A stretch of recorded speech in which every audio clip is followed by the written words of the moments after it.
Welcome to The Explainer. Today, we're going to break down one of the most influential stories ever told, the story of the Garden of Eden. But we're looking at it as more than just a story. We're treating it as a theological explanation for what's described as a world-altering cosmic trauma. Okay, so here's our game plan. We're going to start by looking at the perfect harmony of the garden. Then, we'll get into the moment everything was disrupted. And finally, we'll unpack the massive, long-lasting consequences that followed. Let's dive in. First up, we really need to get a picture of what this world was like before everything went wrong. It was a world built on a really unique kind of relationship.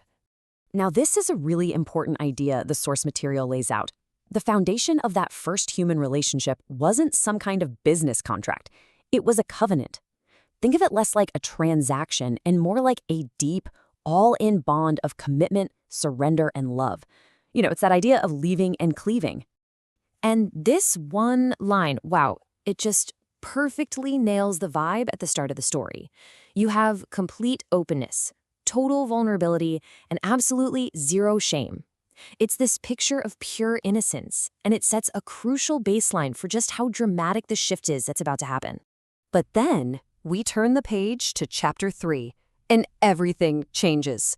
A brand new, totally unexpected character shows up in the garden, and he's about to alter the entire course of human history. So this obviously raises a huge question. Who is this serpent, right? I mean, a talking snake just shows up and starts a deep philosophical conversation. The text itself is kind of direct, but the theology behind it goes way, way deeper. Yeah, so the source material is really clear on this. This is not just some random animal. It's presented as an actual evil being. But, and this is a critical point, it's a created being. It's not an equal rival to God, but more of a subordinate force that has set itself against God's purpose. For centuries, both Jewish and Christian traditions have interpreted this character as a physical stand-in for Satan himself, an enemy of everyone. And to really get a handle on just how huge this event is supposed to be, think about it like this.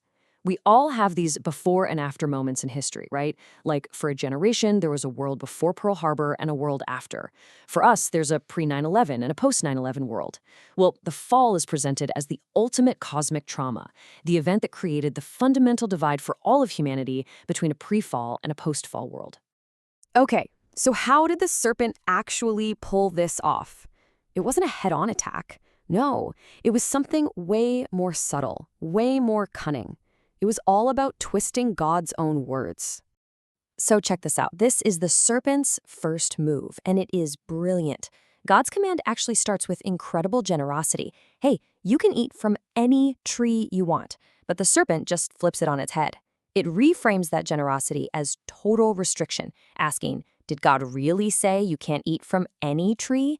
It's just a masterful little psychological trick that plants this tiny seed of doubt by twisting the entire meaning.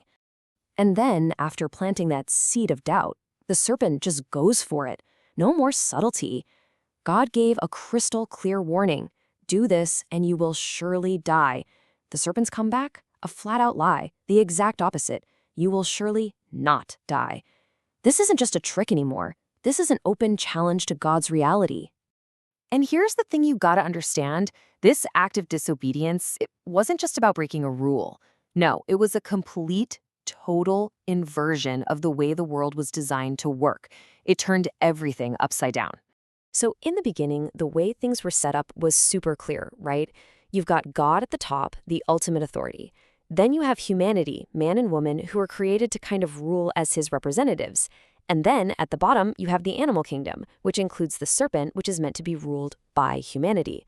It's a very clear structure. But after the fall, the whole thing gets flipped completely upside down. It's a total reversal. Now the serpent is at the top, calling the shots. The woman listens to the serpent, the man follows the woman, and God, his command is pushed all the way to the bottom. It's ignored. The entire created hierarchy is just shattered. And this massive flip-flop had consequences that, according to this theology, ripple all the way down through history. It's a concept known as original sin. So, what exactly is original sin? It's a tricky concept, but here's the core idea. It's not just about the first sin that was ever committed. It's about the result of that sin, this broken, corrupted nature that, theologically, became humanity's inheritance. So the idea isn't just that humans committed a sin, it's that they became sinners by nature, and that broken nature is the source from which all our individual sins now come. So fast forward to the New Testament, and the Apostle Paul comes along and frames this whole thing in a really powerful way. He basically uses the idea of a representative. On one hand, you have Adam, who acted as the representative for all of us. His one act of disobedience, his one no, brought condemnation and death to everyone. But then, on the other hand, Paul presents Christ as a new representative. His one act of obedience, his yes, opens up a totally new path, a path to justification, which means being made right with God, and a path to a whole new kind of life. And that brings us to our final thought. It's kind of a heavy one, but it's important. If this whole narrative is true, if we are all born outside the garden, living in this post-fall reality, what does that actually mean for us right here, right now? How does that idea shape how we see the world, how we see our own struggles, and maybe even how we understand who we really are?